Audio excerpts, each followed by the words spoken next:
Hello, everybody. Good afternoon, and welcome to the Stanford Athletics Board Award Ceremony. My name is Ashley Adamson, and it is an absolute honor to be here with all of you today, once again, celebrating some outstanding Stanford student athletes.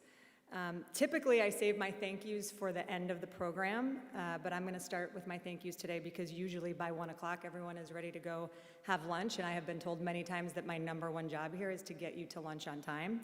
Acknowledging all of the unsung heroes of the Stanford Athletic Department. There are so many of you.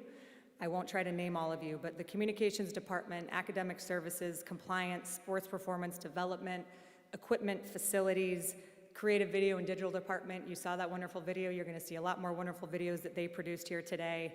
It takes courage to sponsor 36 varsity sports in this day and age. And the team of people behind the scenes who actually make that all happen, I've ever been lucky to know in my entire career. I would also like to say thank you directly to all of the coaches who are here. I think you guys are superheroes, truly, and you will never get the credit that you deserve for all that you have to hold. I admire your dedication and your love for helping young people get to places that they could not get to by themselves. I love this event a lot because I get to see so many of the student athletes' families, so welcome to all the families who are here. And a big thank you to the parents, grandparents, and siblings who are here supporting the student athletes today. It took me a long time to realize that so much of who we become, we owe to our families. There are plenty of reasons to look around and wonder about the future of college athletics, so I want to save my final thank you to the student athletes for keeping all of us inspired. I think it's more important than ever that we feel that.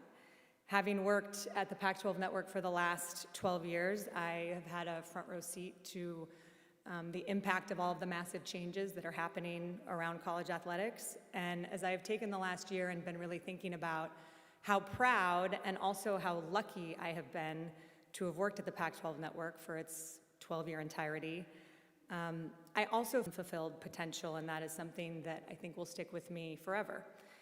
And maybe because of that, I have a totally renewed appreciation for people and groups and organizations who find a way to maximize their potential. And that is all of you who are sitting in front of me right now. None of you have taken your talent or your gifts for granted because you wouldn't be here if you had. So I just want to say, from a personal standpoint, in a year that has been difficult for all of the people who work at the Pac-12 and the Pac-12 network, I want you to know that it is all of you and the student athletes in this conference who have really carried us through this last year. You've made it easy to keep going and to see it all the way through, and the way that you showed up every day helped us all remember our why. So you are the reason that I have hope and optimism and excitement about the future of college athletics, and for that my heart will be forever indebted to each of you. Thank you. So with that, before we begin the awards portion of the ceremony, would you please join me in welcoming to the stage the president of Stanford University, Richard Saller.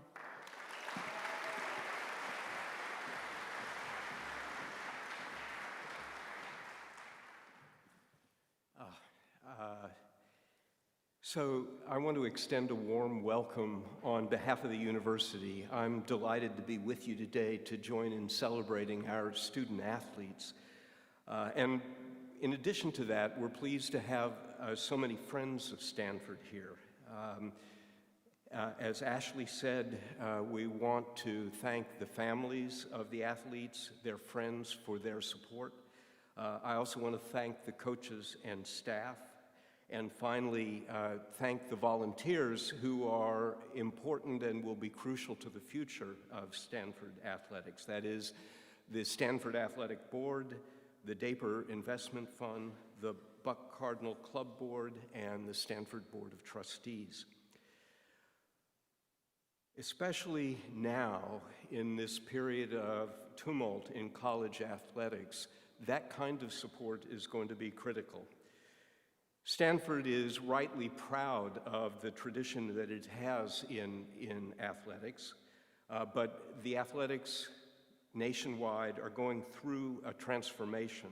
New developments like collectives, revenue sharing, and the transfer portal. And of course, for Stanford, there is the big change from the Pac-12 to the ACC. You should know that my presidency started last September 1st at 6 a.m. with a Zoom call to tell me that we had been accepted into the ACC, which I think was probably an existential success for Stanford athletics, given the situation with the Pac-12. So in this time of transformation, we're focused on maintaining Stanford's proud tradition of excellence and supporting student athletes competing at the highest level.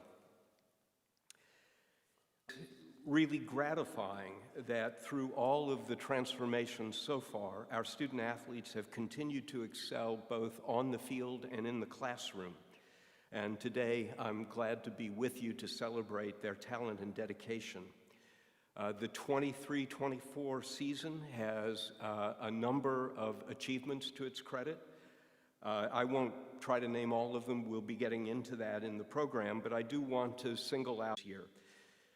Men's gymnastics, women's golf, and women's sailing won 2 national titles. The ICSA women's team race and the ICSA women's fleet race. Our student athletes have won 8 individual national championships this year.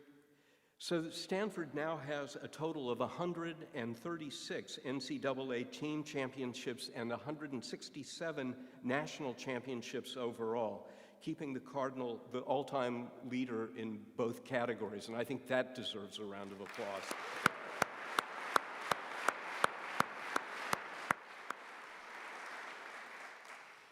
This is a long and proudly held tradition. Our student athletes have brought home at least 1 NCAA team championship every year since 1976-77. This was a remarkable year in other ways as well, not least of which, maybe most notable of which, was Tara Vanderveer becoming the winningest coach in college basketball history.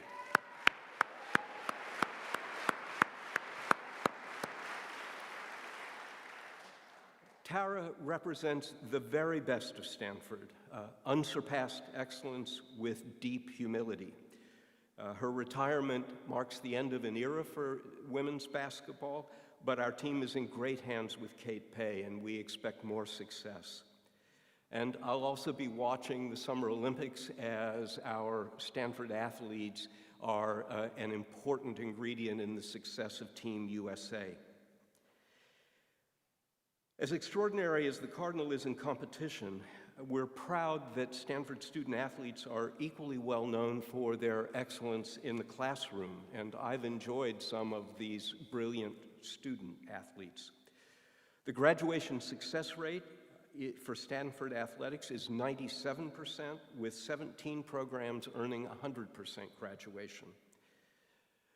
In terms of honors, we also had 6 Pac-12 Scholar Athletes of the Year, 22 College Sports Communicator Academic All-Americans, and 298 Conference All-Academic recipients in fall and winter quarters. So our student athletes not only excel on the field and in the classroom, but also they serve the community. You have helped to build houses for Habitat for Humanity. You've engaged in beach cleanups to make the environment better. You've taught local students about nutrition and exercise and worked to advance childhood literacy in the community, and those are only a few of the things that you've contributed.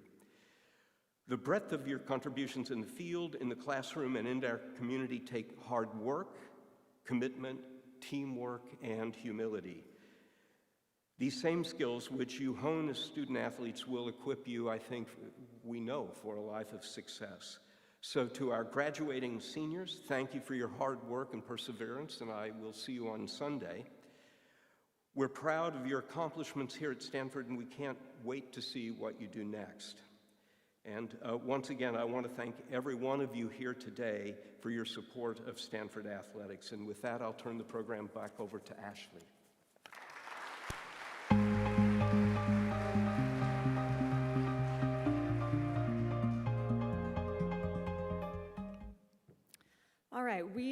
would like to hand out some awards, and we'd like to begin by recognizing some student athletes who achieved national and conference academic honors. These include 6 Pac-12 Scholar Athletes of the Year, 1 NCAA Postgraduate Scholarship recipient, 1 NCAA Elite 90 Award winner, and 5 newly elected members to Phi Beta Kappa.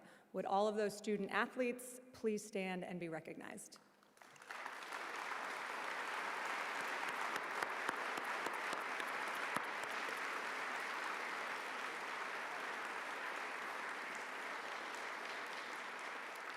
Congratulations. We would also like to acknowledge the graduating leaders from several of the student athlete engagement groups, including Athletes in Medicine at Stanford, Cardinal Community, Cardinal Red, Cardinal Black, Cardinal Pride, SAC, and Social Events for Student Athletes, as well as the 2023 Rubenstein Bing ACE program participants. Would those student athletes please stand and be recognized?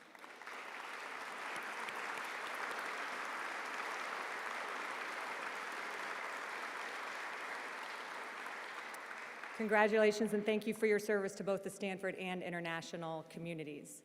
Our first 2 individual awards are Club Sports Awards. Will Kayla Werner, Brianna Gamble, Tayden Horse, and Bridget Mahoney please come forward?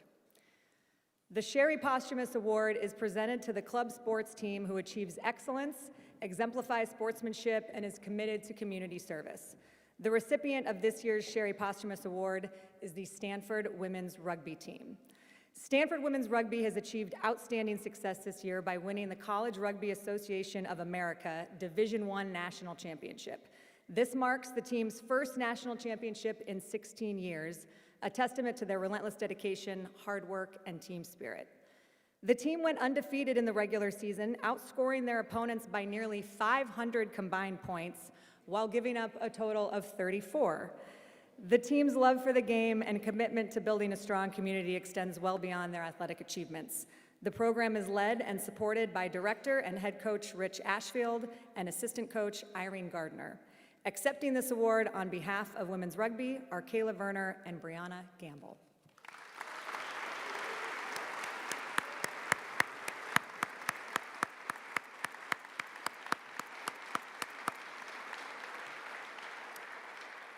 Thank you, ladies. Next is the Shirley Shove Club Sports Athlete of the Year Award. This award is presented to the student athlete on a club team who demonstrates outstanding leadership, achieves excellence, and is committed to community service. The first winner is Tayden Horse, a freshman forward on the ice hockey team from Onion Lake, Saskatchewan, Canada.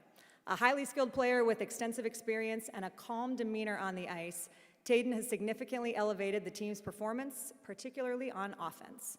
In just 12 games, he scored 24 goals and had 16 assists, including 5 hat tricks. His outstanding performance earned him both Rookie of the Year and Most Valuable Player honors from his team. Tayden Horse.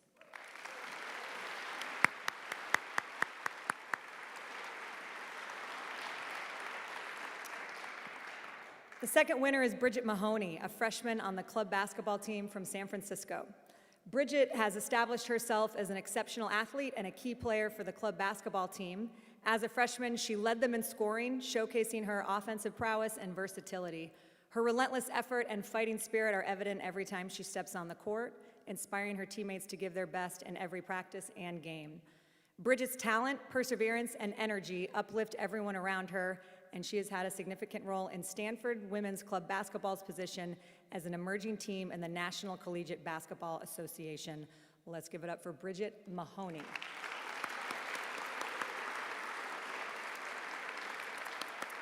Congratulations, and you all can take a seat. Thank you. Up next is the Thomas W. Ford Award, which is presented to the team whose student athletes have demonstrated a special commitment to participation in local community outreach. Will Mia Clark and Bella Ganassi please come forward?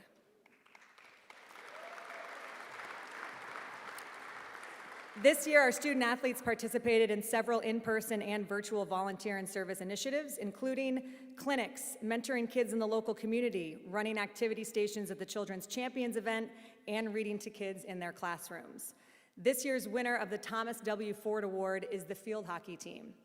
Over the course of the year, the field hockey team volunteered at the Children's Champions event in Palo Alto, participated in Be the Match, a national marrow donor program. They also collaborated with Team Impact, an organization that matches children facing serious illness and disability with college sports teams. In April, they officially welcomed 14-year-old Sophia, who is in cancer remission, to their program. Spearheaded by sophomore Kendall Dowd, the team spent time with Sophia, giving her a campus tour and field hockey lessons. They've enjoyed several dinners with Sophia's family and attended her school play, Beauty and the Beast. Accepting this award on behalf of the field hockey team is Mia Clark and Bella Ganassi.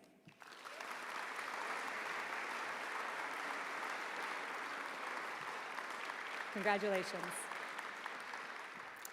Our next award is the Arthur F. Dower Memorial Sports Performance Award. Will Skylar Jones and Jackson Painter please come forward? This award honors the student athlete who displays maximum effort on and off the field of competition and brings out the best in their teammates. Our female winner is water polo player Skylar Jones, a senior human biology major from Danville. Skylar's sports performance coach Morgan Vetter said, quote, "Skylar is very deserving to represent the Dower Award. She's the most consistent athlete on campus. She is always the first one in the door with a smile on her face, no matter how early it is or how the weekend's tournament went. She pushes herself and those around her each day in the weight room and has improved greatly because of it. As she finishes up her last season with women's water polo, she will not only be missed in the pool, but in the weight room as well. Skylar Jones."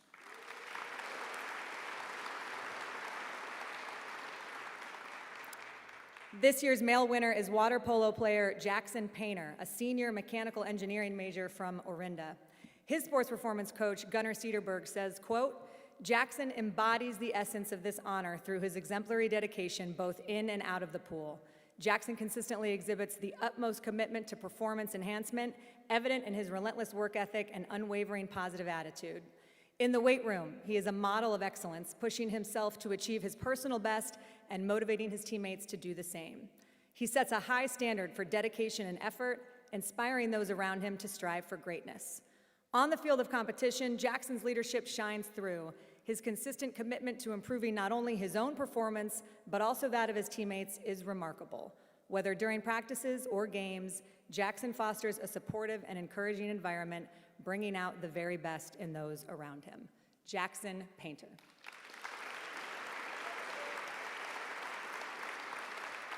Congratulations. Our next award is the Bob Murphy Award.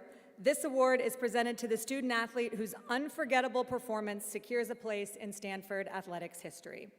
Our first winner is Alec Iomanner, a redshirt freshman wide receiver from Medicine Hat, Alberta, Canada. Late on a Friday night, October 13th, in Boulder, Colorado, Alec Iomanner made one of the catches in the year in college football. And in case you need a little refresher, Stanford had rallied back from a 29-0 deficit at the half to force overtime. On the second play of the first overtime, Ashton Daniels found Iomanner in coverage just shy of the end zone, and CU cornerback Travis Hunter, who is a projected top 10 pick in the NFL draft next year, was draped all over him. However, Alec made the catch by pinning the ball against Travis Hunter's helmet, dragging him into the end zone for a 30-yard touchdown. It was Iomanner's third touchdown of the game, and it capped his school record 294-yard performance, and I should mention that all of those yards came after halftime. Stanford would go on to win the game in the second overtime, 46-43, successfully completing the largest comeback in program history and the second largest road comeback in Pac-12 history.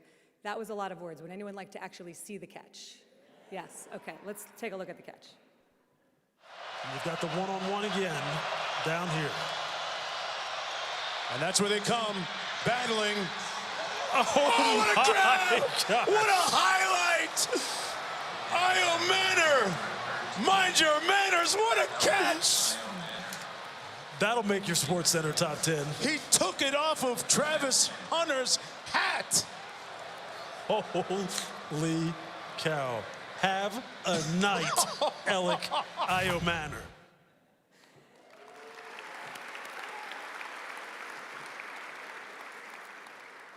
The reaction from the CU fan is my favorite part of that video, I think. Our second winner of the Bob Murphy Award is gymnast Chloe Widner, a fifth-year senior product design major from Frisco, Texas. Down 1/10 of a point going into the final rotation of NCAA Gymnastics Regionals, the Cardinal came through and matched its best floor rotation of the year. Chloe Widner stepped up to the floor as the final gymnast in the rotation, with Stanford needing a 9.875 in order to earn a spot in the national championship semifinals. Chloe delivered and then some, coming through with her first career perfect 10 on floor, which delivered the perfect storybook ending to the meet. The Cardinal advanced to the NCAA championships for the first time since 2016 and became the first unseeded team to make nationals since 2019. As one of the team captains, Chloe's leadership, even through her own injuries, and unwavering confidence in her teammates led the team to its best season in nearly 10 years. Let's take a look at that finish. A 9.875 right now for Chloe Widner will tie them with Denver. They will win the tiebreak based on the tie-breaking procedures that we'll explain later, but if it's more than a 9.875, it's in the books for the Stanford Cardinal, the 19th ranked team, unseeded into this regional championship. Can they come all the way up to earn one of those coveted top 8 spots to the Nationals 2 weeks from now? Hold your breath. Wow. Great control.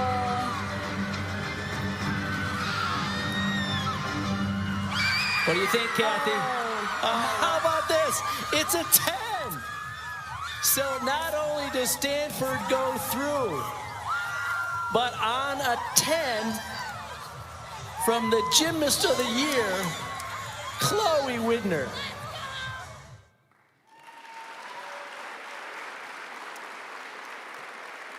Let's invite up and keep giving that big round of applause for Chloe Widner. What a moment and what a performance.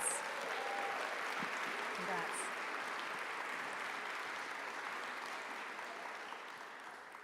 You knew you had it in the bag. Yeah, all right, congrats. Our next awards are the conference awards. Will Angelica Blake, Annabelle Frist, and Elena Ogilvie please come forward? The Conference Athlete of the Year award is presented to the Stanford athletes who distinguish themselves in conference competition. Our first winner is sailor Vanessa Larkamp, a sophomore from Rye, New York. Vanessa is currently in New York at her summer internship with Alvarez and Marcel. The next winner is Maxime Reynaud, a junior mathematics major on the basketball team from Paris, France.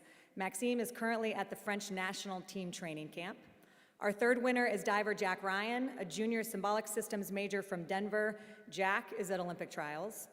The next winner is tennis player Angelica Blake, a political science co-term student from Boca Raton, Florida. Angelica was the Pac-12 Singles Player of the Year. She's a 3-time Pac-12 tournament team champion and a 2-time All-Pac-12 first team selection. Angelica clinched Stanford's super regional win against NC State by knocking off the number 2 ranked player in straight sets to advance to the NCAA quarterfinals. Angelica Blake.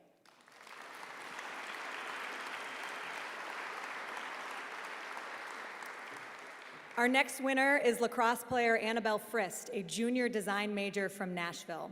Annabelle was the Pac-12 Draw Specialist of the Year, All Pac-12 First Team, a USA Lacrosse Third Team All-American, and she was named to Pac-12 and National Academic Honor Rolls. Annabelle Frist.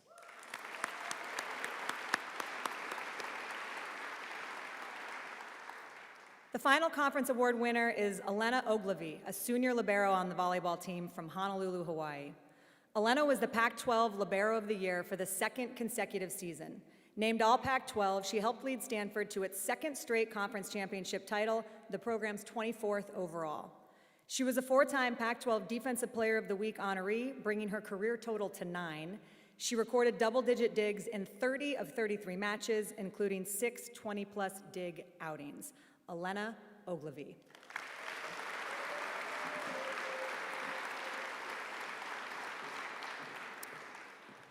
Next are the Freshman Awards. Will Amy Bunnage please come forward? Our first winner is Hunter Garvin, a wrestler from Iowa City. Hunter has already gone home for the summer and couldn't be here today. The second winner is Christian Lim, a baseball pitcher from Nashville, Tennessee. Christian also could not be here today. Our third winner is Paula Martin Sampedro, a golfer from Madrid, Spain. Paula has already gone home for the summer to compete in tournaments abroad. Our next winner is Aaliyah Poliski, a lacrosse player from Franklin, Tennessee. Aaliyah also could not be here today. The next winner is Brooke Rockwell, a beach volleyball player from Fayetteville, Arkansas. Brooke has gone home for the summer, but guess who is here? Our final winner, distance runner Amy Bunnage from Melbourne, Australia.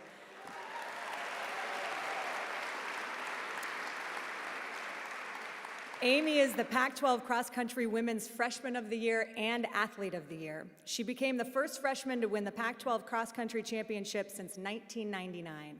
She qualified for the NCAA Outdoor Track and Field Championships in the 5,000, and she broke Stanford's indoor and freshman records in the 5,000, while breaking an Australian under-20 record, including indoors and outdoors. Let's give it up for Amy Bunnage.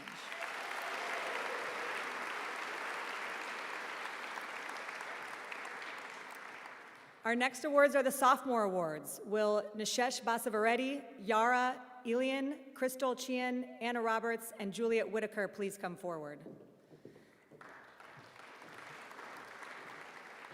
The first winner is Jasmine Ike, a midfielder on the soccer team from Palo Alto. Jasmine could not be here today. The next winner is wrestler Daniel Cardenas from Arvada, Colorado. Daniel is training for the Under-23 Pan Am Games. Our next sophomore award winner is Asher Hong, a gymnast from Tomball, Texas.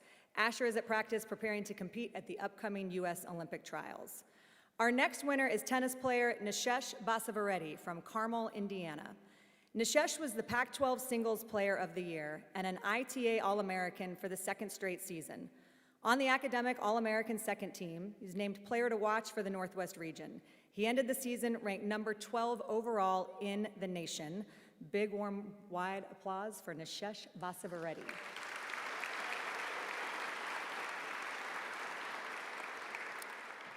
Our next winner is Yara Elian, an artistic swimmer from Walnut Creek, the 2024 MPSF Swimmer of the Year, a two-time All-American, and this year's Collegiate National High Point champion. A national champion in the team event at Collegiate Nationals, she finished second nationally in the trio and third in the Tech A competition. Yara Elian.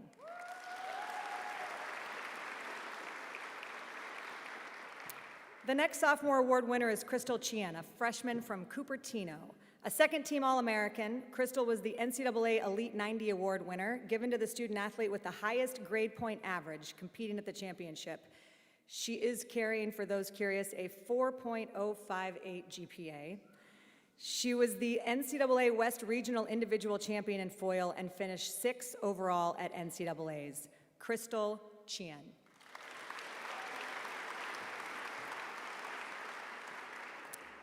Our next award winner is Anna Roberts, a gymnast from Seattle. Anna was this year's NCAA vault champion, becoming the 4th women's gymnast in school history to win an individual NCAA title and the first to do so since 2018. Matching her career best score of 9.95, she became Stanford's 3rd national vault champion in program history. Named to the Pac-12 Academic Honor Roll, she's a 3-time NCAA All-American in the all-around, vault, and balance beam. Anna Roberts.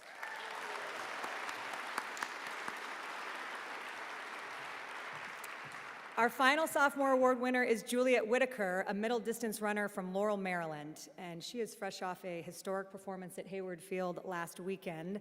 Juliet swept the NCAA indoor and outdoor 800 titles this year, the latter coming just on Saturday when she became Stanford's first NCAA outdoor champion in that event with a program record-setting time of 1:59.61. That is the 3rd fastest time in the history of the Pac-12.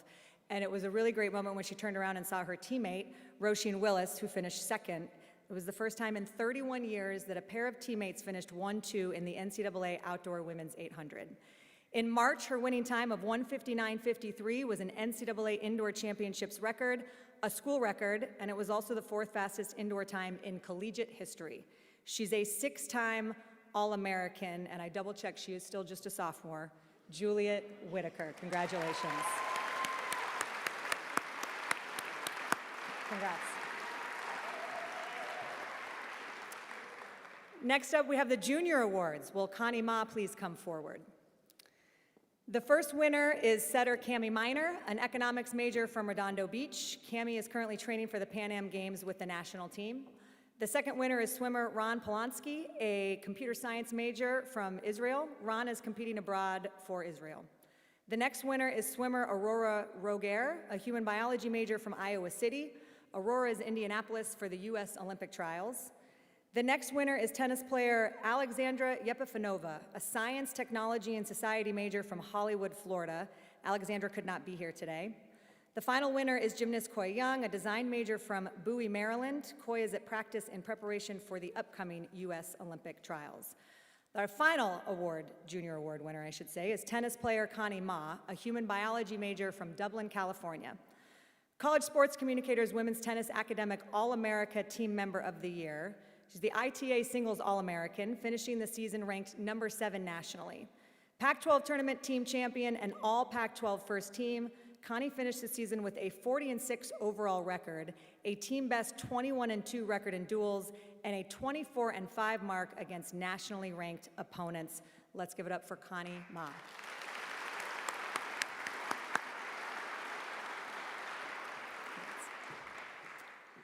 Our next award is the Spirit of Stanford Award, presented to a charismatic student athlete who excels at his or her sport and is an effective leader on and off the field. Additionally, this student athlete is an exemplary teammate, active across campus and in the community, and embraces the values of Stanford University. Will Jaden Abbas, Michelle Larkamp, Megan Olamu, and Emma Chukmukjian please come forward?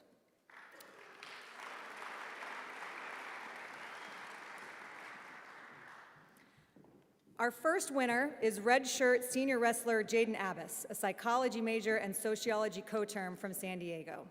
An NCAA qualifier at 149 pounds, Jaden was the Pac-12 Scholar Athlete of the Year for wrestling. A team captain and 4-time academic All-American, he was a 2023 ACE participant, traveling to South Africa to contribute to self-empowerment and sustainable development projects in communities around Cape Town. One of 8 Stanford students selected to share their stories and experiences, finding hope, healing, resilience, and joy through their mental health journeys as a part of the student group The Flourish, which is an online publication with resources to support mental health and well-being. Jaden will participate in a Wu-Sai Performance Alliance research program at Stanford, studying peak performance with the goal of enabling all people to achieve optimal health and well-being. Jaden Abbas.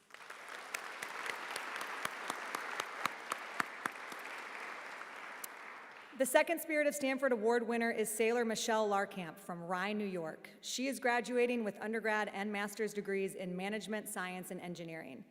A 4-time national champion, Michelle helped lead Stanford to the 2024 Women's Team Race National Championship, the first in program history.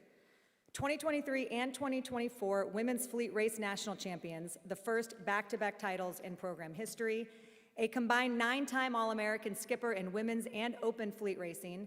Michelle is a graduate coordinator for academic athletic advising and a teaching assistant to train mentors. She co-leads the course, Building a Successful Academic Career. She is a teaching assistant for General Business School course, Finance Corporation Society.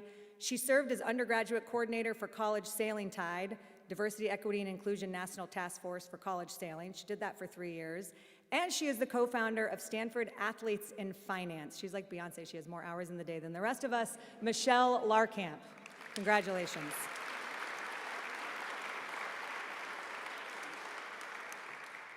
Our next Spirit of Stanford Award winner is sprinter Megan Olamu, a senior public policy major from Dallas.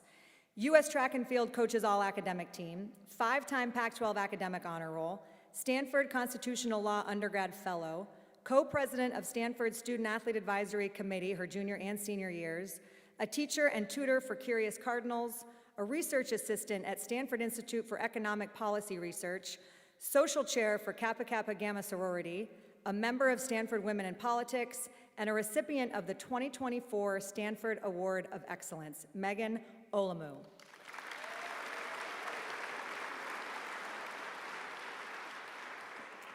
The final winner is artistic swimmer Emma Chukmukjian, a senior political science and psychology double major from Moraga.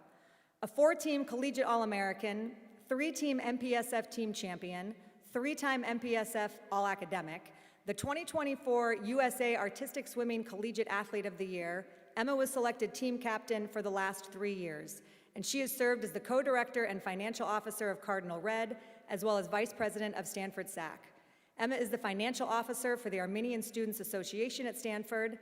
She is a member of the Fellowship of Christian Athletes and currently serves on the board of directors for USA Artistic Swimming as the Athletes Executive Council president. She will pursue a master's in sustainability science and practice next year in all of her spare time. Emma Chakmakjian, congratulations. Congratulations to all of you.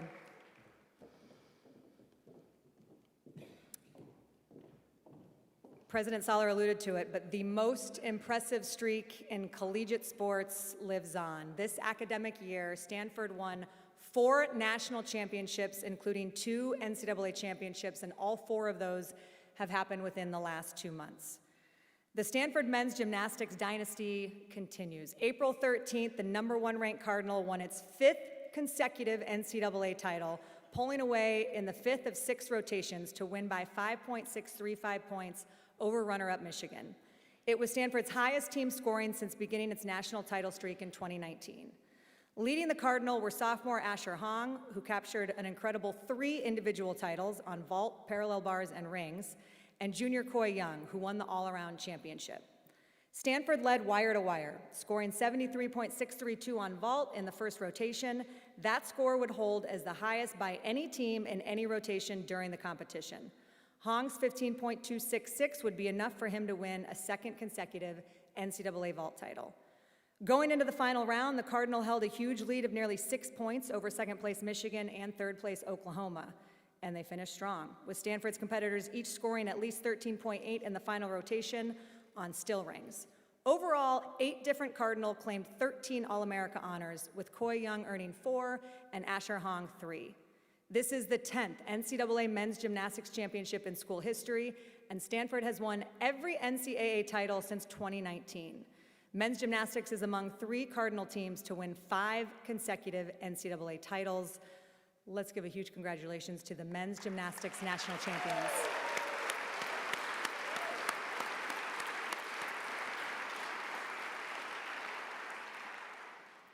Just a month later, on May 22nd, the #1 Stanford women's golf team beat UCLA 3-2 to capture the 2024 NCAA championship, their 2nd in 3 years. Taking advantage of a quick start, Stanford's 3 winners led from start to finish in the final round of match play.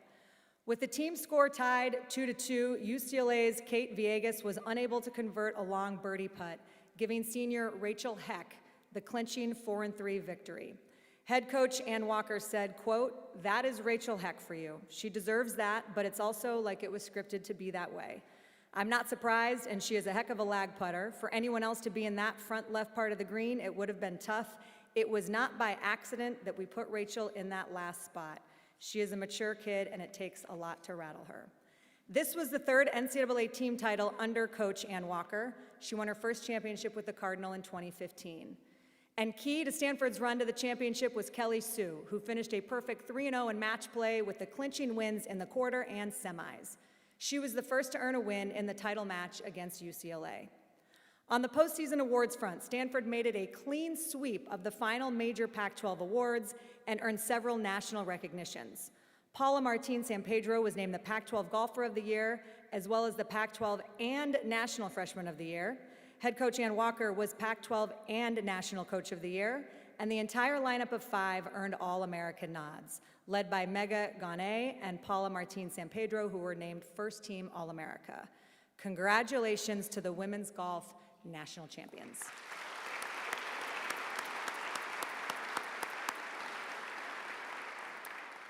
To cap off our national championships, women's sailing won 2 national titles this spring. On April 29th, Stanford claimed the 4th national championship in program history in dominating fashion, finishing with an 18-1 record to top the field at the Women's Team Race National Championship. The Cardinal opened the regatta with a perfect 11-0 record to take a commanding lead and ended up clinching the regatta victory before the final round of racing even took place. In total, Stanford earned 18 race victories against only a single loss, 5 wins clear of 2nd place Yale. Less than a month later, on May 23rd, Stanford claimed its 2nd straight ICSA Women's Fleet Race title and its 5th national title overall. The Cardinal once again started the national event strong, finishing the two-day semifinal event with an 88-point lead over second-place finisher Cornell. The two-day final regatta was more tightly contested, but Stanford jumped out to a lead after race number 6 and never looked back, leading all the way to the finish at race 17. Stanford has now won multiple national titles in back-to-back seasons for the first time in program history. Vanessa Larkamp was named the Quantum Women's College Sailor of the Year, and 7 different Stanford sailors earned a combined 9 All-America honors. The National Women's Sailor of the Year award is the second in program history, as Vanessa joins her sister Michelle, who earned the accolade in 2020. Congratulations to the women's sailing national champions.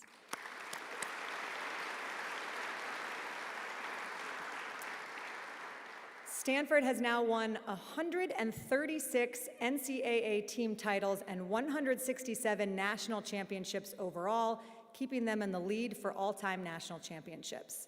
Of Stanford's 136 NCAA crowns, 35 have been won by fall sports, 33 by winter sports, and 68 by spring sports. And since 2000, Stanford has captured 60 NCAA team crowns. And I say it every year, but it is truly the most incredible streak in all of sports, and it remains intact. They have won at least one NCAA team title for the last 48 consecutive years. Let's take a look back at some of the championship moments.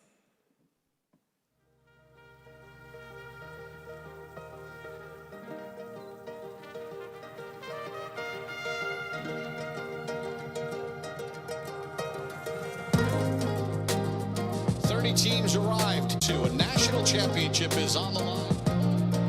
What a performance by the Cardinal. With all of that pressure, is your national champion.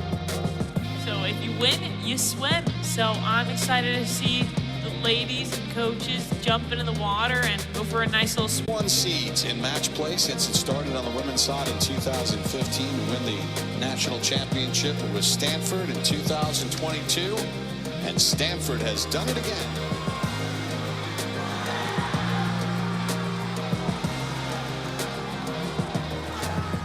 Mission accomplished. The Stanford Cardinal are national champions.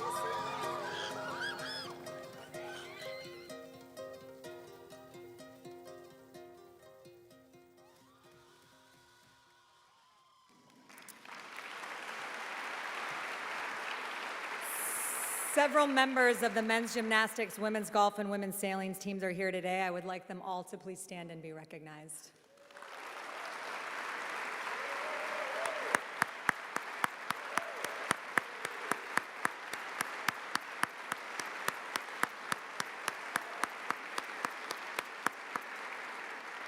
Congratulations. Our next awards are the Block S Honors Awards. Will Asha Johnson please come forward? The Block S Honors Award is presented to the senior male and female letter winners with the highest GPA. The male recipient of the Block S Honors Award is swimmer Rick Mim from Wexford, Pennsylvania. Rick carried a 4.041 cumulative GPA in economics. He is in Indianapolis right now for U.S. Olympic trials. The female recipient of the Block S Honors Award is beach volleyball player Asha Johnson from Oakland. Asha has a 4.134 cumulative GPA in computer science and cognitive science with a minor in art practice. She is finishing her master's in management, science, and engineering. Pac-12 academic honor roll, she is a member of Phi Beta Kappa and Tau Beta Pi honor societies.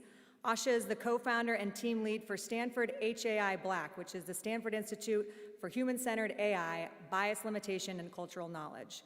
She's the financial officer for Stanford Black in computer science and treasurer for Ujima Black Student Housing. A student ambassador for Bing Overseas Studies program, traveling as part of Stanford delegation for tech and engineering to India. She has interned at Google the last 3 summers, and following graduation, she will stay in the Bay Area working as an associate product manager at Google. Asha Johnson, congratulations. Congrats. Our next award is the Dick and Ann Gould Captain's Award. Will Luke Turner please come forward? Go ahead and clap, that's fine. Give it up for Luke, yep, all right. The Captain's Award is presented to the senior captain who has shown uncommon leadership to their team. This award is presented by Dick and Ann Gould in honor of their 3 children who were captains of their collegiate teams. The first winner is soccer midfielder Mark Fisher, a bioengineering major from Grand Blanc, Michigan. Mark could not be here today because he is with his pro team, Toronto FC. The second winner is basketball player Hannah Jump from San Jose. She is a psychology major with a master's in communication.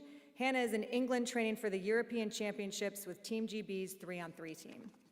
The third winner is soccer defender Kennedy Wesley from Rossmore, California. She is a psychology major with a master's in sociology. Kennedy could not be here as she has a game this weekend in Washington, D.C. with her team, the San Diego Wave. The final winner is volleyball libero Luke Turner, a management science and engineering major from Hermosa Beach. 3-time MPSF All-Academic Team, 4-time Pac-12 Academic Honor Roll, Luke played outside hitter, opposite, and libero during his 4 seasons. Ranked 6th in the MPSF in digs per set and 9th in assists per set as a senior while playing libero. Head coach John Costi says, quote, has shown an unwavering commitment to Stanford men's volleyball and his teammates that is unmatched. Over the years, he has earned more and more respect from his coaches and teammates as he was willing to hitter to opposite to libero, putting his team before his personal preferences to make the team better. This selflessness helped me 4 seasons. It is worth noting that this is the first named captain for the Stanford men's volleyball team since 2012. Luke.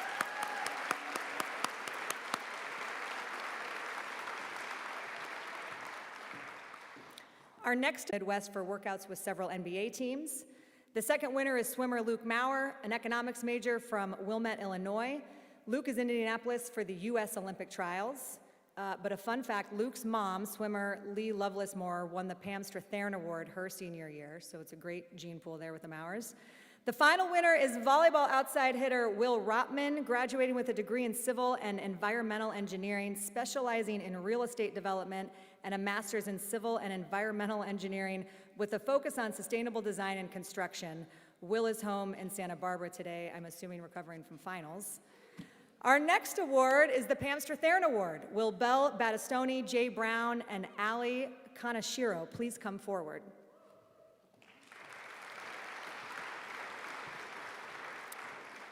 The Pam Strathairn Award is presented to a senior female with the best competitive attitude. The first winner is rower Belle Battistoni, a management science and engineering major from Issaquah, Washington. Her teams never finished below second place at NCAA championships, winning the title in 2023. She's a three-time team Pac-12 champion and first-team All-American, 4-time Pac-12 academic honor roll, 3-time National Scholar Athlete, and this year's Pac-12 Scholar Athlete of the Year. Associate head coach Molly Hamrick says, quote, Belle has been a mainstay in the varsity 8, racing in that boat for every race this year. Most importantly, she brings those up around her. She is everyone's hype woman. She hates to lose and loves to race. She is the ultimate competitor. You always want Belle on your team. She makes everyone around her better. We don't have captains, but Belle leads the team by example. We can rely on her to be the glue in any boat. Belle Battistoni.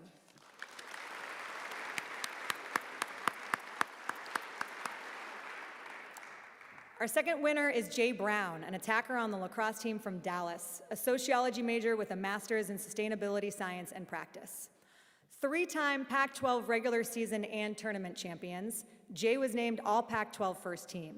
The Pac-12 tournament MVP, she led the team in assists this year and was part of an offense that ranked first in the NCAA in shots per game.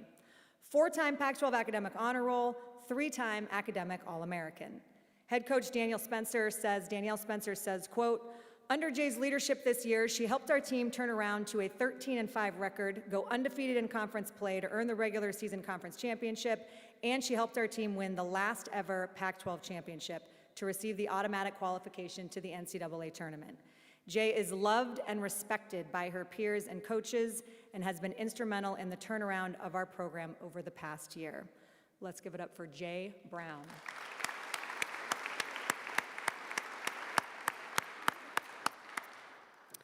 Our final winner is softball catcher Ali Kanashiro, a human biology major from Santa Clarita, California. Last year's Rawlings Gold Glove Award winner, she started all 67 games at catcher this season. Academic All-District, 3-time Pac-12 Academic Honor Roll, the team leader in doubles and RBI. She finished the season with 11 home runs, leading Stanford in that category in back-to-back seasons. Ranked 10th in her Stanford career home runs with 26, head coach Jessica Allister says, quote, "Allie has emerged as a key leader in the clubhouse and on the diamond. She has been the only upperclassman in the infield this season, leading a group of freshmen and sophomores to a strong defensive year. Allie's extreme competitive drive manifests in a calm, lead-by-example presence and serves in an essential role of being a counterweight to a fiery and intense pitching staff." I don't know who she's referring to. Her teammates, when asked, are quick to say that she is the upperclassman they would call first with any issue on or off the field. Allie Kaneshiro.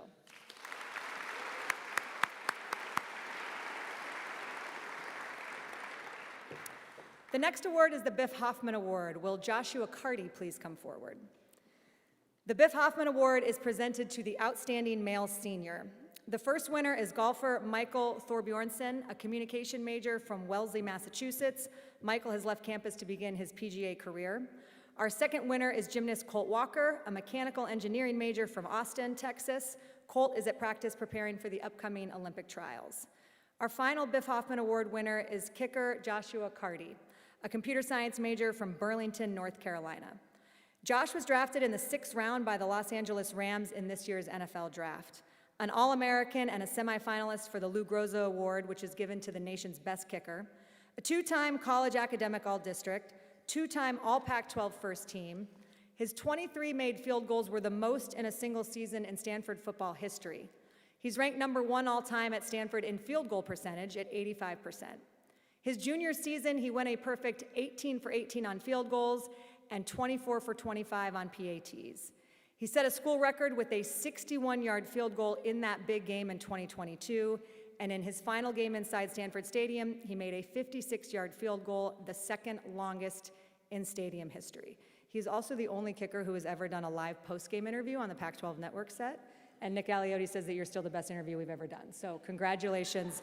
Let's give it up for Joshua Carty.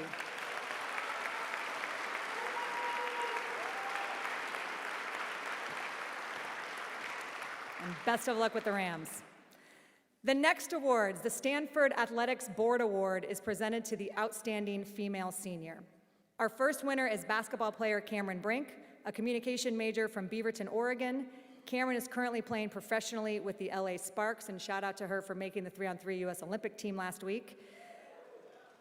The second winner is soccer midfielder Maya Doms, a human biology major from Davis. Maya is with Bay FC and has practice right now, so could not be here. Our next winner is beach volleyball player Zolani Hodel, a product design major from Huntington Beach. Zolani is at a national team camp. And the final winner is volleyball opposite Kendall Kipp, a human biology major from Newport Beach. Kendall is training for the Pan Am Games with the U.S. national team. The next award is the Donald Kennedy Award. Will Brandon Angel, Grace Connolly, and Rachel Heck please come forward?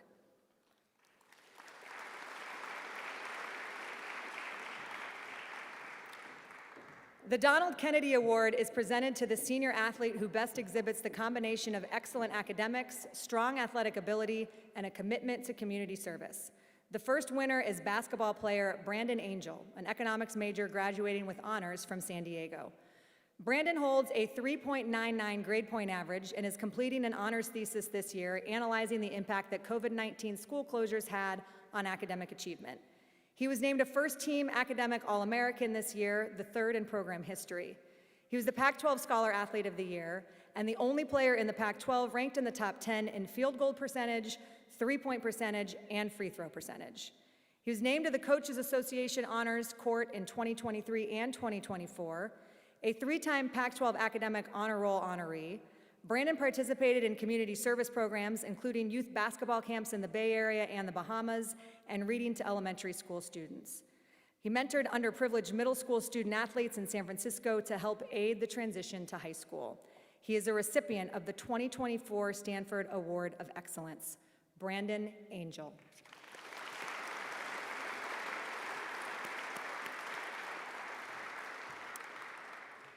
The second winner is distance runner Grace Connolly from Natick, Massachusetts. She is a human biology major with a minor in psychology, completing a master's in sustainability science and practice with a concentration in healthcare system sustainability. An All-American and 2-time All-West region in cross country, Grace is a 6-time Coaches Association All-Academic honoree. She ranks 8th on Stanford's all-time top 10 list in the 10,000. She's the co-president of Cardinal Community and SAC Vice President of Communications. She's a mentor for partners in academic excellence and a female athlete mentor for Strong Girls United. She worked as an Innovative Her sustainability capstone intern and a clinical product intern at Lyra Health. A recipient of the 2024 Stanford Award of Excellence. Big warm round of applause for Grace Connolly.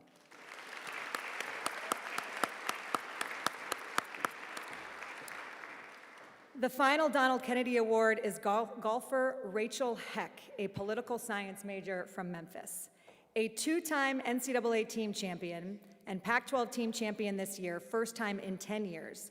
A 2-time All-American, her freshman season she was the NCAA individual champion, National Player of the Year, the Honda Award winner for golf, and Pac-12 Player of the Year. She's second in school history with 9 tournament wins, a 4-time Pac-12 academic honor roll, 2-time Scholar All-American. Rachel has served in the ROTC since her freshman year and currently serves as the Cadet Vice Wing Commander. She has held the following jobs: Cyber Operations Officer, Public Affairs Officer, and IMT, which is Initial Military Training for Freshman Squadron Commander. She secured her prop wings from the Air Force 1 week before the 2023 Women's Amateur Open last summer. Following graduation, she will commission as a second lieutenant in Air Force and begin a job in private equity. Rachel Heck.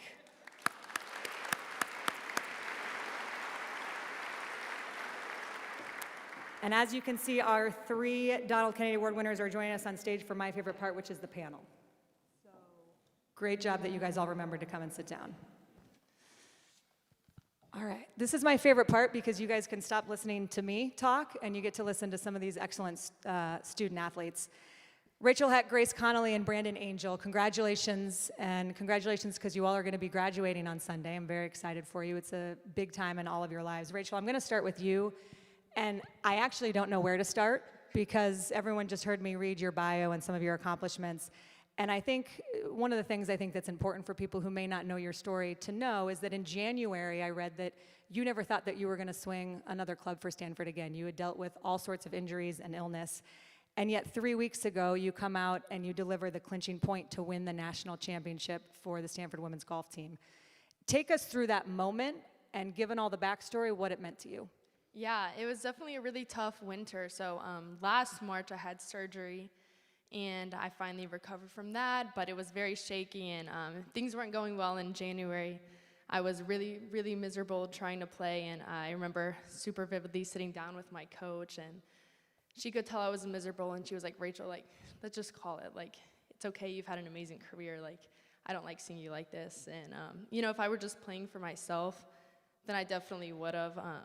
But just thinking about my team and thinking about the opportunity to possibly hold up that trophy at the end of the year just kept me going, and I'm very glad I did, and I'm lucky to have the best coaches and the best medical team in the world. So take me through that moment. Like, what was it like when knowing that you were able to celebrate with Ann Walker, your coach, after everything that you guys had been through? It was unbelievable. I still get goosebumps thinking about it. Growing up, I remember watching Stanford win the 2015 national championship, and I was, I guess, in high school or even less at that time, wearing all my Stanford gear, and I was like, that's gonna be me one day. Like, I vowed right then I was gonna do that, and I got to do it with my best friends and Coach Walker after that crazy journey of 3 years. So I will remember that my whole life. Well, you spoke it into existence, and I think a theme that happens with everybody, but with your journey in particular, is what you expect to happen and then what ultimately happens are usually never the same thing. And you wrote an amazing open letter that I recommend everyone in this room go read. You can find it easily if you just Google Rachel Heck. But you talk about why you decided not to play professionally. And I was reading it last night. Jenny Claypool sent it to me, and I was in tears in my room reading it because it was so heartfelt and honest and real. And you talk about the role that your dad played in your life and your mom as well. Can you describe what compelled you to write that and why you have decided not to play professionally? Yeah, absolutely. So growing up, my parents told me that there was a whole lot more to life than golf, but I just didn't believe them. Golf was everything. I begged them to let me be homeschooled to play golf. Like, that was the end-all be-all. Then toward the end of high school, I had a minor injury that took me out for a little bit, and I kind of had an existential crisis, like, who am I without this game? And I was really, really struggling mentally. I became very depressed, and I realized, like, I needed something more. So that's when I decided to join ROTC, to be a part of something bigger than myself, be a part of a team. And Stanford, just being here and going through the injuries also opened my eyes to, like, there's so much more to the world than just a game. And, you know, it's such a beautiful thing to be able to take the sport that I worked so hard and that we've all worked so hard growing up playing, and use that as a platform for so many more opportunities. So, yeah, I decided ultimately not to go pro and to pursue other things. And I mean, that's all due to everything that golf and Stanford has given me. And I wanted to coin a first-person essay because I wanted everything to be my own words. I didn't want to just tell some reporter I'm not going pro and have them get to put their spin on it. Like, it's been a very emotional, personal journey, and I wanted to be able to be vulnerable and share that with the world. It was beautiful, and great job, because reporters do have a way of spinning things. I have noticed that. Before we move on, I do have to ask you about ROTC, because we were trying to figure out if there's ever been a Stanford student athlete who has also done ROTC, because it seems like it would be physically impossible, and that, again, there aren't enough hours in the day. What ultimately called you to be a part of the Air Force, and you were going to get your wings on Saturday? Yeah, so I'll get my second lieutenant ranks on Saturday. Okay, so kind of just how did this come to be, and what has it meant to be a part of that? Yeah, so yeah, when I got injured in high school, I became really, really depressed, honestly. And I knew I needed something more, and I had some good friends who had done ROTC and gone to the military academies. I hadn't had any family in the military, and I just, like, in my heart, I was like, I have to do this. And my family was like, you're crazy, don't do that. That's a horrible idea. Like, please, you're gonna be so stressed, it's not possible. But I don't know, I knew I needed to at least try it freshman year, and I really fell in love with it. Just being able to feel like I'm doing something bigger than myself, and serving our country will always be the biggest honor. So to commission as a lieutenant on Saturday will be just the ultimate honor. Can we give her a big round of applause? That's amazing. Thank you. And I think the moral is that sometimes we should listen to our parents and sometimes we shouldn't, I think, is Exactly. my takeaway there. Grace Connolly, great to have you here. Distance runner, fifth-year senior, completing your master's in sustainability. You already have your undergrad in human biology with a minor in psychology. I could ask this for all of you. Has it sunk in that your time at Stanford is coming to an end here? Honestly, it hasn't. I think I'm still processing everything and just enjoying the week with my teammates, coaches, and friends. I think talk to me after Sunday and it'll be a completely different story, but I definitely think it is. I'm so grateful that I was able to take an extra year here to get my master's and have a full year of eligibility with my teammates and coaches. And I definitely was not ready to leave at all this time last year, so I'm feeling very sad, grateful, but also very excited for the next chapter as well. Community service is a tenet of this award that all of you won, and I think it would probably take less time for us to read the community organizations that you're not involved with than the one that you are involved with. But I'm just curious, and we'll talk about a couple of them, but how and where did your desire to serve come from? Yeah, I've been participating in community service since as young as I can remember. I feel like a lot of the interest peaked when I was in middle school, but there wasn't a ton of opportunities that I could spearhead on my own. So in high school, I feel like that's really where it began. I participated in Special Olympics events, different mentorship opportunities that I could get, both in track and field and cross country and other sports that I played as well. And I think that I've always just had a desire to use my voice and my platform as an opportunity to connect with other individuals and inspire our next generation to do the same. And I think there's nothing more fulfilling than being able to work with individuals who might be less fortunate or who are just trying to strive and get to a better place in their life, wherever that may be.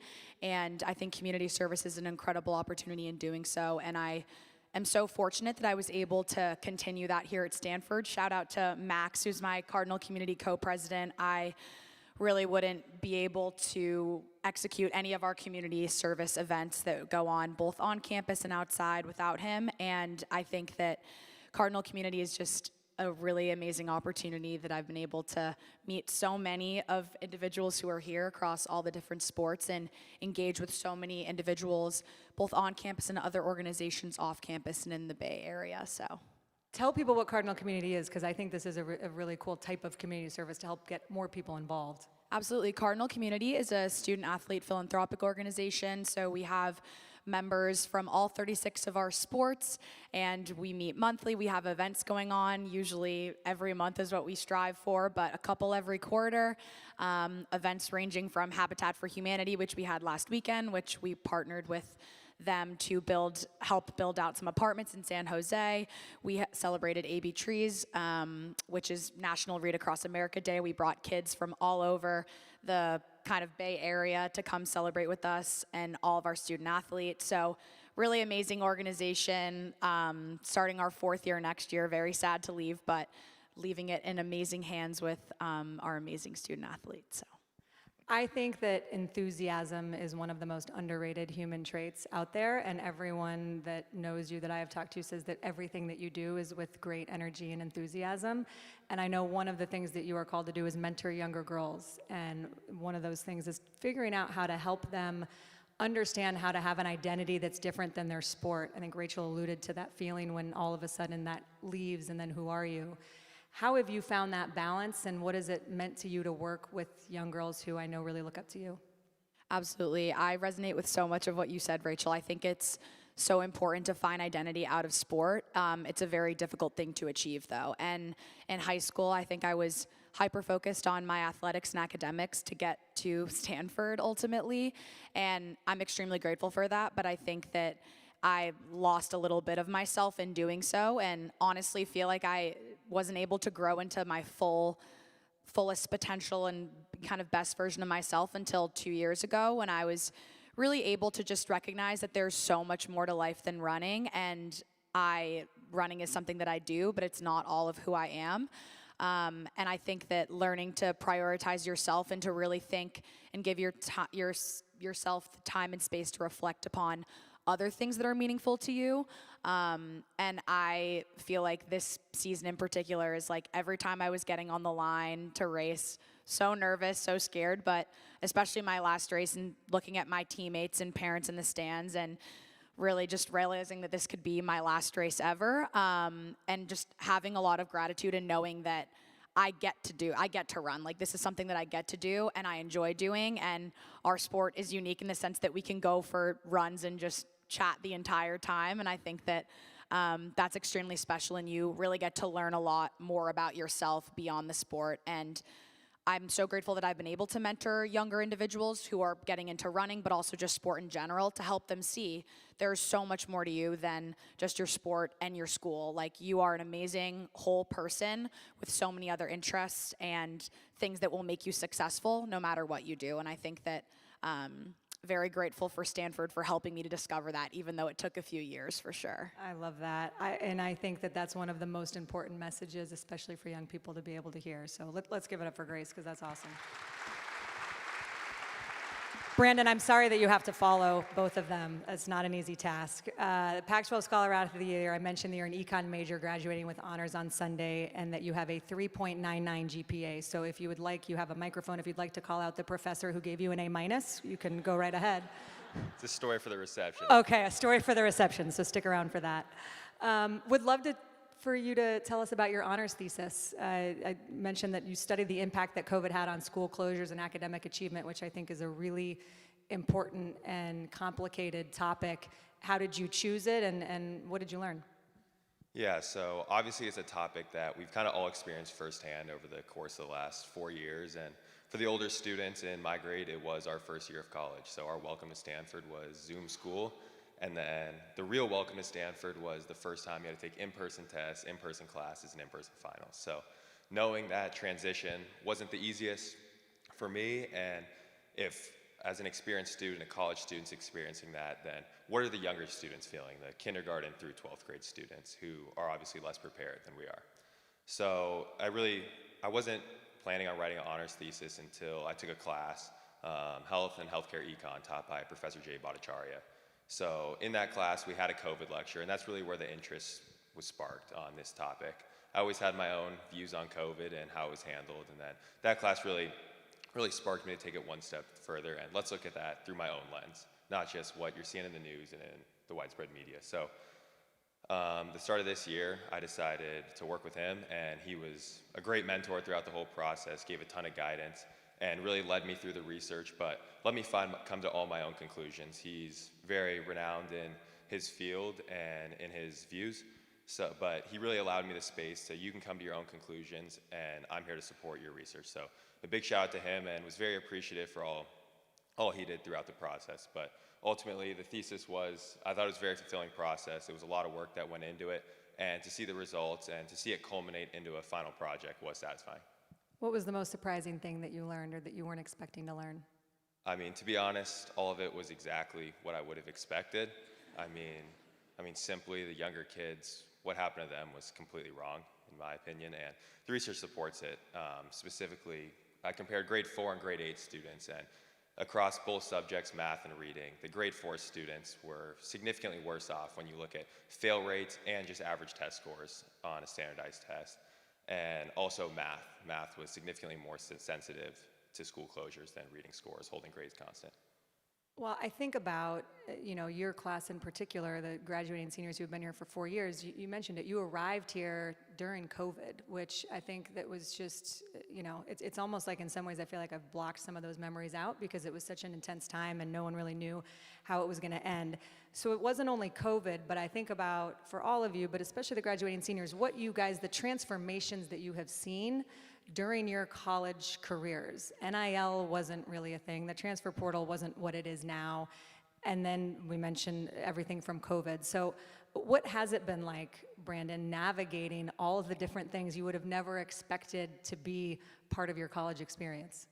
Yeah, I mean, I never would have expected that my first college road trip was living in North Carolina for 3 weeks with one loop of clothes, and everyone in Chapel Hill wondering why these 13 people are wearing the same clothes every single day at the same restaurant every day. So that was definitely That wasn't what you were expecting? No, not the college experience I thought I was going to have, but it really did make, even the first spring here, which was still tainted by COVID a little bit, just that much more enjoyable.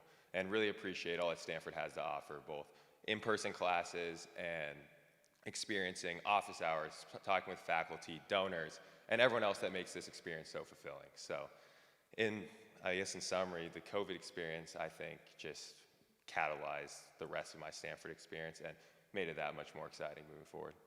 Did you have a favorite sports memory? You guys won some big games and had some great moments, but is there one that sticks out to you?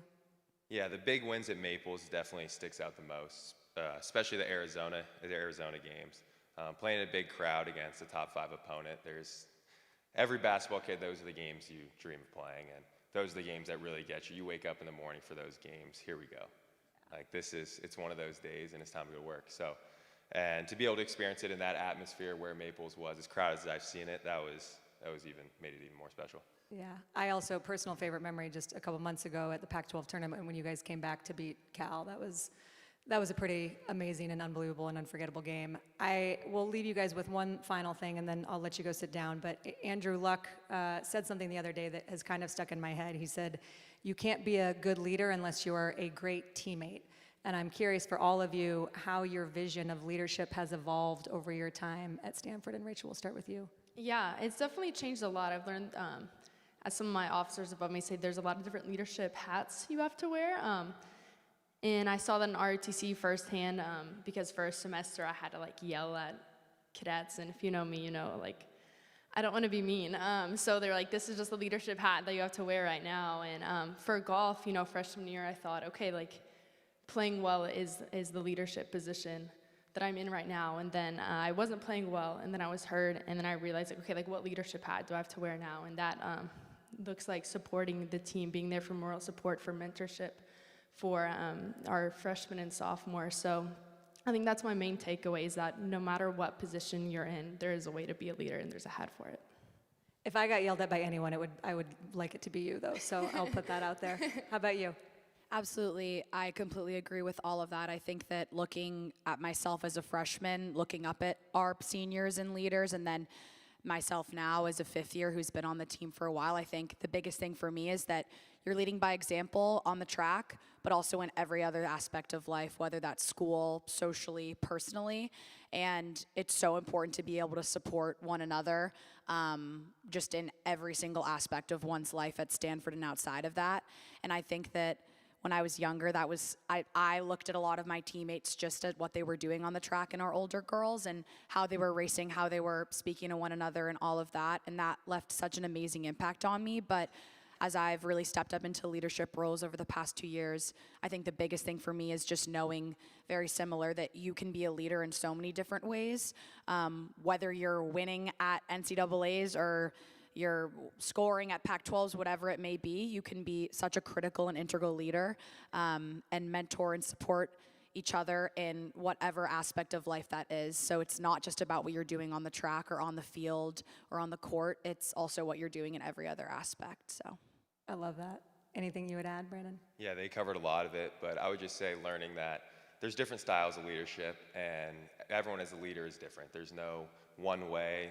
I mean, the people before me had different styles to the people who will come after, and having the experiences as a younger person on the team, honestly wasn't playing as much, so I had a ton of time to really just sit back and learn. And it was Oscar my freshman year, who's the Stanford model for student athletes, and he really just showed, like, it's not just on the court, it's how he conducts himself off the court. The time and preparation he put in off the court was something that I was really able to try to emulate and hopefully try to incorporate into my own style of leadership. And then having a coach who is very much a servant leader is a whole nother component. And trying to take that, and nothing's too small to do, there's no task too small, and treating everyone with respect and connecting with your teammates more so than just, you're my teammate and we're working to get this game won.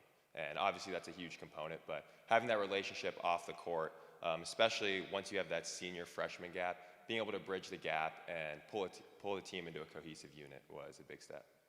Well, I think all three of you are absolutely amazing. You know, this award that you all won is named after the late Stanford president, Donald Kennedy, and I was reading about him a little bit last night, and he had a line in his memoir that he said, the best thing about working at Stanford was the character of the undergraduate student body, and I couldn't think of three better representatives for the character of the undergraduate student body. So congratulations and best of luck, and enjoy graduation.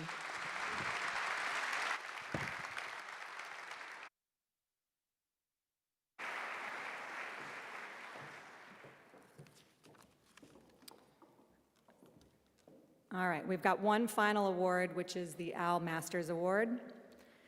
The Al Masters Award, which is the highest award, is presented to the Stanford athlete attaining the highest standards of athletic performance, leadership, and academic achievement.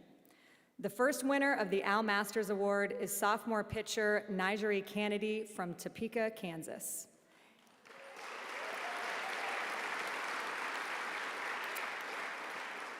Named the USA Softball Collegiate Player of the Year. She is the Softball America and NFCA Pitcher of the Year. She's the Pac-12 Pitcher of the Year, a unanimous All-American, NFCA All-Region First Team, two-time All-Pac-12 First Team, 2024 All-Pac-12 Defensive Team, 2024 Pac-12 All-Tournament Team, two-time Women's College World Series All-Tournament Team, CSC Academic All-District. Nyjah has led the NCAA in ERA in back-to-back seasons. She's the only pitcher with a sub-1 ERA. She led the NCAA in strikeouts in 2024 with 337, which is 72 more than her nearest competitor.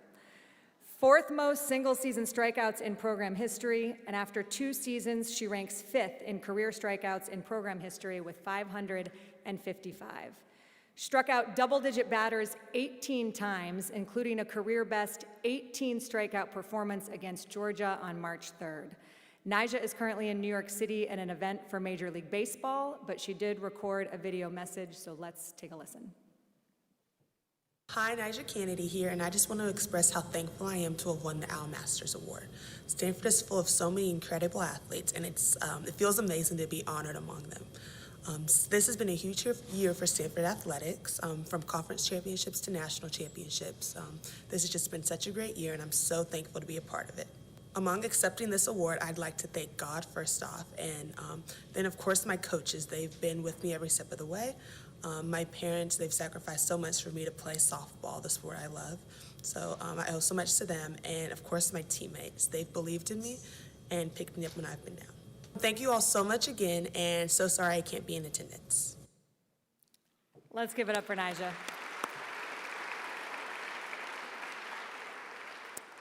All right, the second winner of the Al Masters Award is senior distance runner Kai Robinson, a management, science, and engineering major from Brisbane, Australia.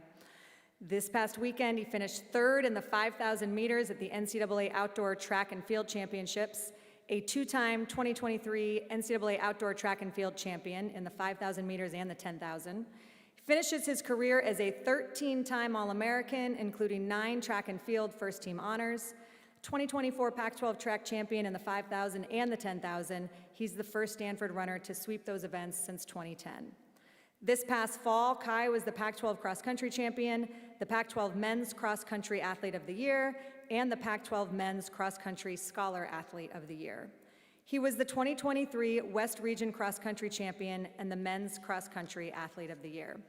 Last year, he was the Men's Outdoor Track National Athlete of the Year and the Men's Outdoor Track National Scholar Athlete of the Year and the West Region Men's Outdoor Track Athlete of the Year.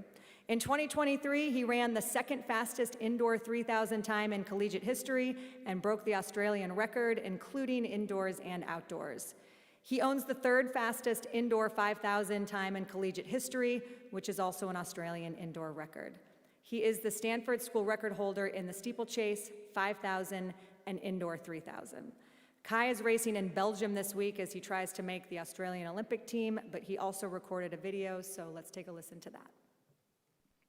Hi everyone. Unfortunately, I'm going to be in Belgium racing to qualify for the Olympics at the time of these awards, but I just wanted to express my gratitude and extend how thankful I am to be the recipient of the Al Masters Award.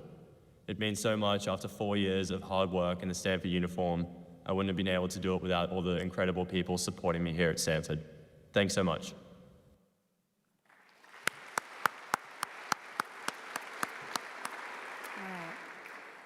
That concludes the awards portion of the ceremony. Before we welcome Jay Quishen-Kenninger, Director of Athletics, Bernard Meir, for some closing remarks, I did have one final shout out, which is to wish all of you a happy graduation and a happy Father's Day to all of the dads on Sunday. And one in particular is in the audience, my dad, Gary Adamson. It was very special to have him here. He had a very scary health scare 2 months ago. So to have him here in more ways that I think that you did not listen to your doctors, and that's why you came up here today. So thank you for going against the medicine's best wishes and coming up to support me. You're my hero, Dad, and I love you. And with that, I will say happy Father's Day and welcome to the stage, Bernard Meir. Thank you, everyone.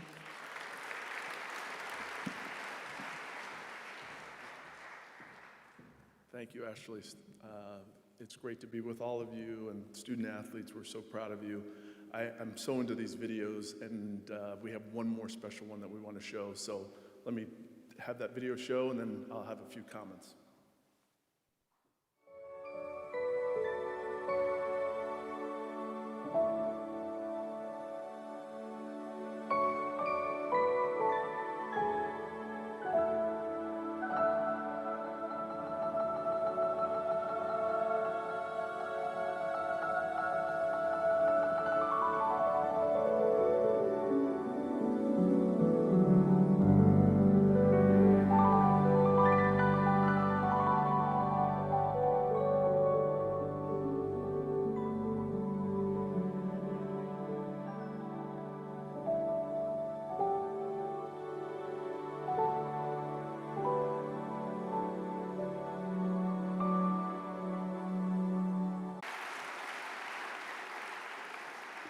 It's certainly not every day you get to say you work with a Hall of Famer, but I'm so glad. Tara couldn't be here today. She's in Minnesota. I'm sure she skied already this morning. But she's going to be around, and come next season, we'll be able to celebrate her by putting her name on Maples Court as the Tara Vanderveer Court. So let's give her another round of applause.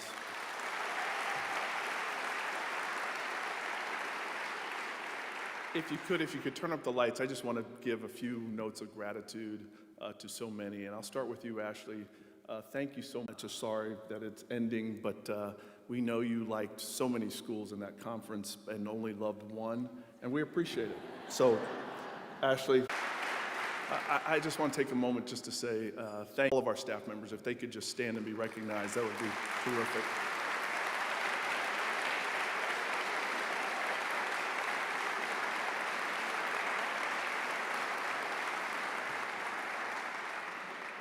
And then let me also say thank you to our coaches, and I see some former coaches here as well.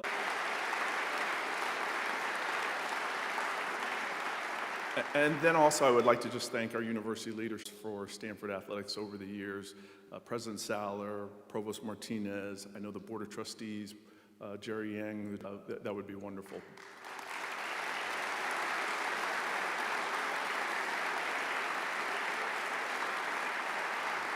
And I'm not sure if he's here, but one faculty member in particular, Jeff Kossoff, who is our faculty athletics rep.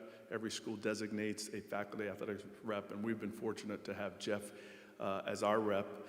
He is retiring at the end of the month, and he has really served us well. So Jeff, I'm not sure, but let's definitely give him a round of applause.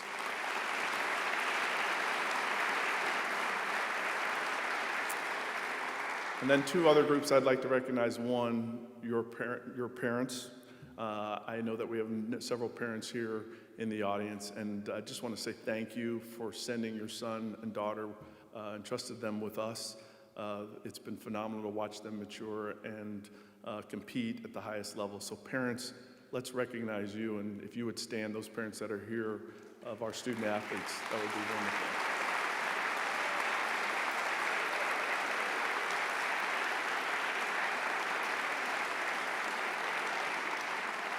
And then finally, to our student athletes, we're just so proud of you, excited for the seniors especially, who get to celebrate throughout the course of this weekend. I just thank you for all the time and energy and the commitment that you've made to Stanford. You will always be a cardinal. With that, we're looking forward to having lunch and breaking bread, but before we do that, let's go back down memory lane with one last video. And again, thank you everyone, and go Cardinal.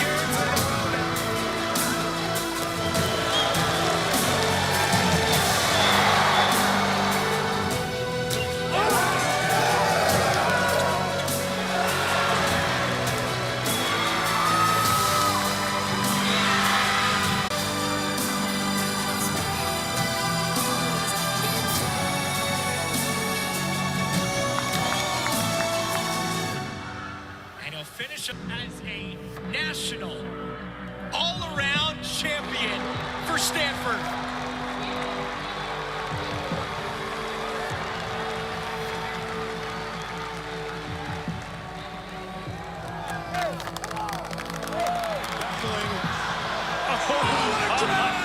What a highlight!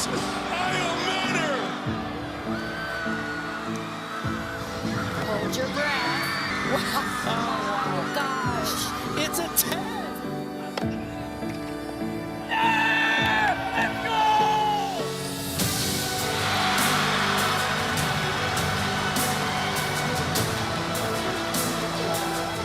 Dimitri, she fires a three. And forces it! Brock Dimitri, are you kidding me? What a goal!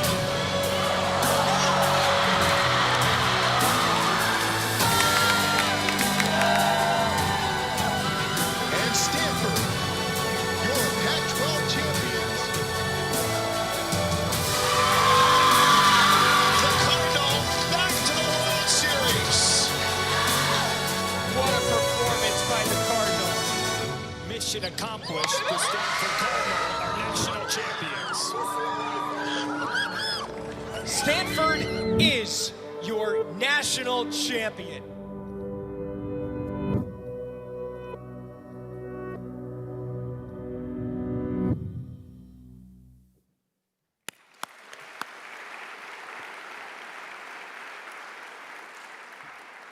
All right, and Bernard is right.